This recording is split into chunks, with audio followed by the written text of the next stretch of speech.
Late with this one, man, but we got Ultimate Exorcist Kiyoshi chapter 28. Now, in this chapter, we get introduced to a new character, and I think she's pretty badass if you ask me. Hopefully, I'm saying her name correctly. It's Kyoka. I probably am butchering it, but anyway, we get introduced to her, and we have it where she comes to the shop. You see the gang is having a hard time trying to fill in while old boy is out training with Kiyoshi. But you have it where, she comes into the shop, Kiyoshi shows up, he starts helping out as well.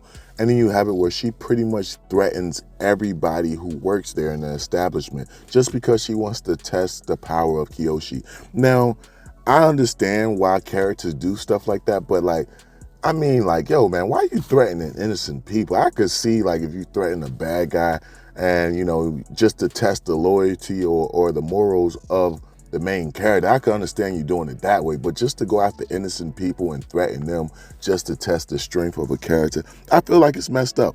But her design is crazy. I like the eye patch. Any character with an eye patch is goated. Ever since, Kapachi from Bleach, I've always loved eye patch characters, In fact, I like to see it more and more.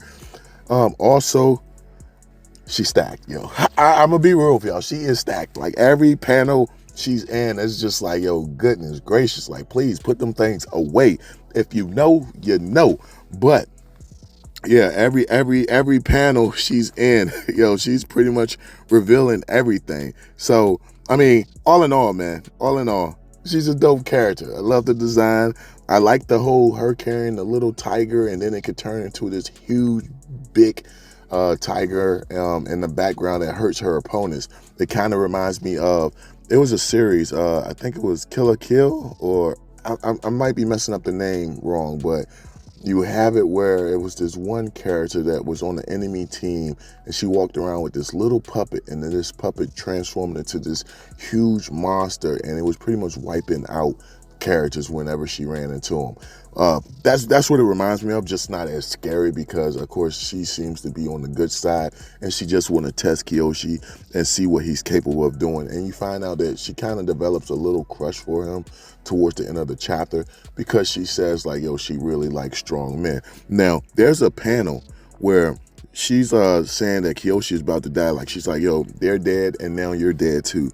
And then they show him vanish, and he's instantly behind her with the pistol to the head. And I'm like, this scene is so cold. And you got him saying I'm not gonna die. I don't know why. I thought this scene was just so amazing, but you have it where she's not even scared. She instantly grabs his hand, turns around and forces him to hug her and says I really like strong men. Thank you for doing what you just did.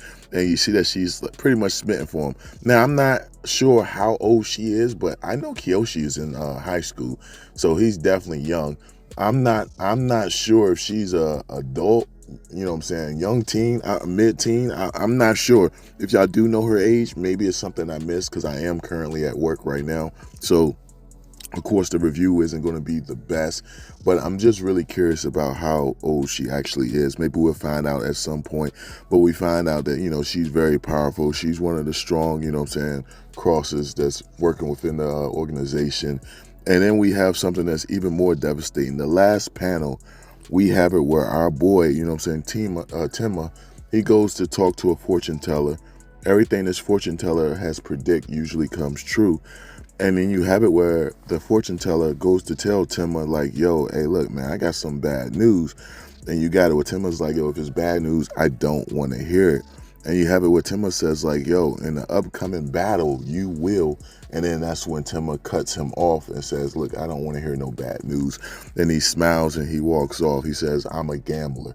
Now, I'm pretty sure that old fortune teller was about to tell him in that upcoming battle, you will die. And that's, oh man, I feel like that's going to hurt Kiyoshi's character to the core, but at the same time, it may make him strive to be stronger. But that scene right there, man, that's this whole chapter was good, but that moment right there stole the whole chapter for me. And it's crazy because it's only a couple of panels on the last page, and that's all it took for me to be this chapter was goated. Now, to me, Tima, I think he's a dope ass character.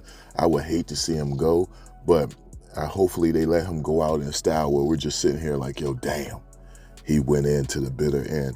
But then again, it might be one of those situations where, you know, like he said, he's a gambler and maybe they can twist fate. They can do it where he ends up surviving.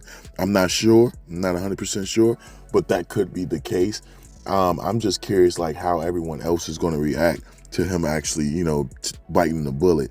And they said everything that this fortune teller says usually comes true.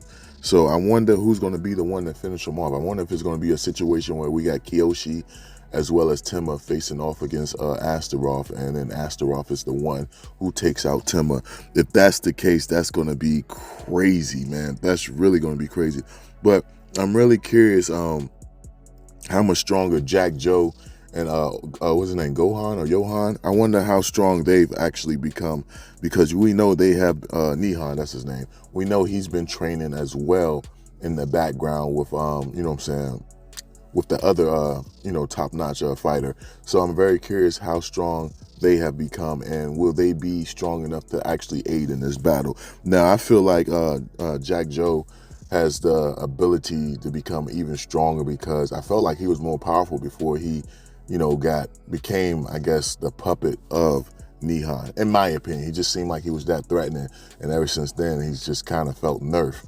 So hopefully he can show his stuff, and maybe they can help prevent, you know, Temma from dying. Matter of fact, I would love a situation where they end up saving Temma from his fate, and then I feel like that would be dope as hell, because remember, Temma was the one who was telling them that, yo, they don't need to be involved in this training, they're too weak, they can't handle it. So if they are the ones to actually save his life, I think that would be something amazing to see. But I don't know, that's just my opinion on it. You guys can let me know how y'all feel about it down below. Sorry, you know, this video isn't edited like it normally is.